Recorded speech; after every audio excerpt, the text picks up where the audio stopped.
Welcome everyone to a review of 20 Bones Undertow, a deck building RPG game by Chip Theory Games. Now this game is an expansion slash standalone game for 20 Bones, and much like in the aspect of Jaws of the Lion is for Gloomhaven, this is the same for 20 Bones.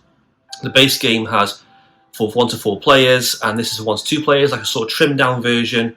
It has new elements such as the raft battles and the Kremlin and the mechs, some new effects, but all in all it's the same game but condensed down. Now before we get started, I want to clarify, this is one of the best RPG board games I have played. Probably better than Gloomhaven, one of the best ones I've played in a long time. It just gets it just right. The combat, the progression, the leveling of your character, it just feels so good. And here is why. So a brief overview of 20 Bones Undertow. Each player assumes the role of a gearloc, so like a warrior with certain skills. They'll have their own board, their own stats, their own dice, and unlockable abilities. You'll choose a Tyrant, which can be like a sort of mini-boss to fight against. Each one has a set difficulty, a set sort of game length, and sort of different challenges. You build your encounter cards, assemble your battle mat, and then go on encounters. Each turn is a day. You go for so many days, have encounters, some may be puzzles, some may be just simple rewards. A lot of times you'll be doing a lot of battling. Battling is on a small board, like a sort of chessboard of tokens and chips, and try and move around the board and get the right dice rolls, which only have 6 rounds for the round that's over. So combat is very quick, very brutal. The game is so addictive and so fun. So first of all, how is this game to learn? Is it easy? This is one of the points I want to point out straight away. This game is extremely challenging, very, very hard to learn. Not only does it have a massive rulebook full of keywords and terms and phases, but there's a lot of things to take in.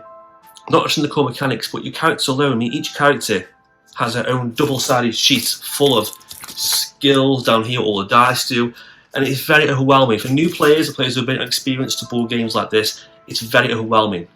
Even though this difficulty is quite low for Duster here, it is very, very complex. Now, I found this game to be very challenging to learn at first. I had to watch a few videos and play a few videos to sort of understand the game, but once you get into the game, understand the basics, it's really quite simple.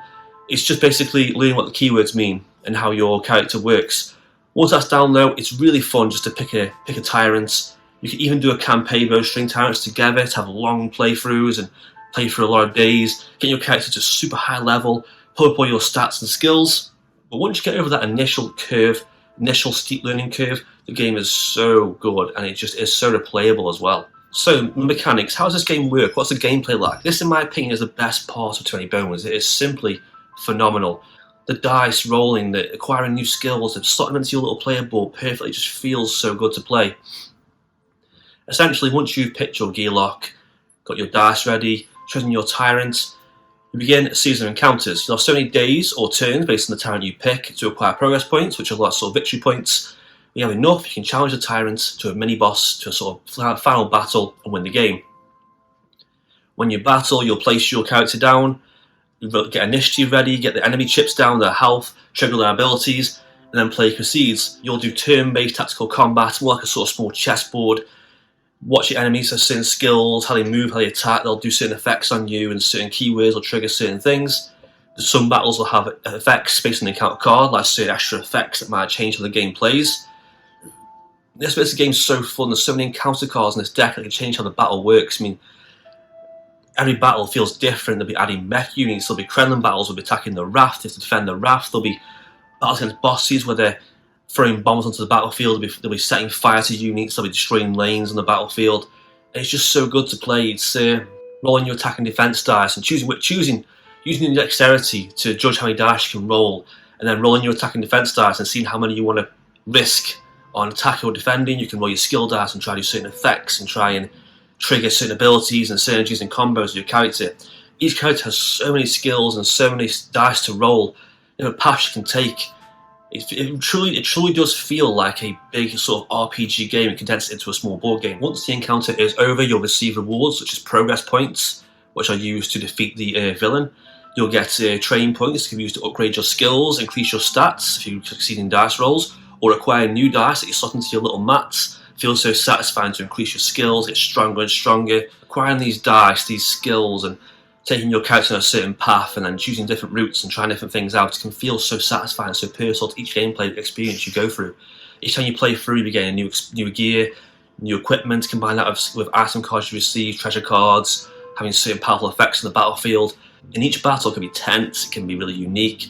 It feels like every move you have to take is important because there are only 6 rounds per battle, so you can't waste time. You have to make sure every single turn you do something valuable. And it feels like a true game of sort of intense, complicated chess where you're trying to outwit your opponents and move around and use the right skills at the right time, the right dice. You can use your training points to upgrade your skills, to increase your stats, to roll more attack dice, more defense dice, to roll more dice in total, increase your health chips. Acquiring these new skills feels so satisfying. Upgrading your character feels unique. It feels good. It feels like a proper sort of RPG game like Final Fantasy or something. It feels like each dice you place into your slot, your character just grows. You visibly grow. The board does, all the dice you have in there. So you go into your next battle, you're stronger than the last time. You have more dice to roll, more stats, more HP, more attack, more defense. It feels good to play. Onto the theme and artwork. This is what I want to say about 20 Bones. It does have some really nice artwork in there. The enemies are really uniquely drawn. A lot of tongue-in-cheek humour in the game itself. Some like references to certain pop culture things, and there's some funny things in the rulebook as well. The theme itself, this is one thing this game gets right. With RPG games like Gloomhaven, board games, the story isn't that great, I don't think. It's hard to get really invested in a big, long campaign. What 20 Bones does, Undertow does, is it condenses these down to short little bursts of a short story. You don't really get a full narrative and some deep, complex, rich story of character growth and development. It's just short encounter cards that piece together little bits of information. Some are quite funny, some are quite mysterious, some are quite interesting. So each time you play through, it feels like a new story linked together by these encounter cards. So it isn't so much a deep, immersive gameplay like Gloomhaven can be, but it's just a right, bite-sized chunk of an RPG every time you play. Onto the components and the insert. This is one of the best things about 20 Bones I love. The production quality of this game is top-notch. It is amazing. All the components of this game are top quality. Everything feels good. You've got these thick cards, the encounter cards, the plastic chips feel nice, the dice are good quality, the little plastic containers, they fit in just nice. Mats you use that are boards feel good to use, they feel durable, they're going to last a long time. Slotting your dice in just feels just nice on these great neoprene mats. The box is thick and durable. Even the instruction manual and the reference guides are really thick and good quality. Everything just fits back in just neatly, and I love when games have designs like this. It shows they care so much when they put everything back in just nice and neat. Everything's just done in a way that can survive, they can last a long time. Now unfortunately this will make the price of the game spike a little bit, I'm going to be honest with that. It's not a cheap game. Well, it is cheaper than the core set. It is not a cheap game, but it is worth every single penny. The game is for 1 to 2 players. You can add more expansions, more Gearlocs or the core set, but it does work very well solo two-handed or 2 players. I play this game solo quite a lot. It's one of the best solo experiences I've had in a long time. It just feels nice to play. Its setup time isn't too long. Once you get the hang of it, it's quite simple. And each time you play, it feels unique. The game's replay value is extremely high because of the number of encounter cards, all the loot cards, all the Tyrants, the 2 Gearlocs, the pass you can take, the skills you can take, how you level up your character feels different every single time. All the enemies, the enemy types, the battles you're going to be doing. It feels different. Every time you play, it feels unique. Every time you play this game, it'll feel memorable. It'll feel like you've done something different every time you play. The negatives to this game, I'd say there's not many really. Obviously the first one is the price. The price is quite high, but like I say, you're getting a very, very well crafted, high production quality game with endless replay value in just a small box alone, so it is worth the price, but it is quite steep.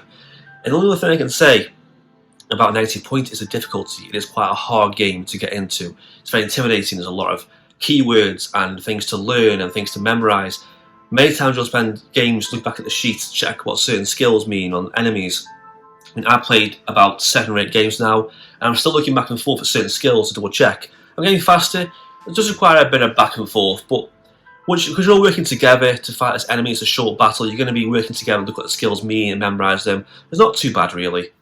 So to summarise, 20 Bones Undertow is a fantastic dice-based RPG board game, one of the best RPG board games I've played.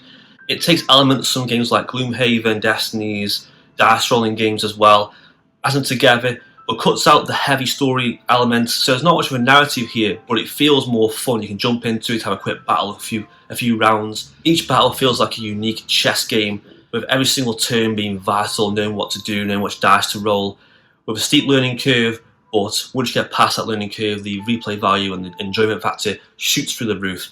It's an absolutely fantastic game. I'm going to give it an A+.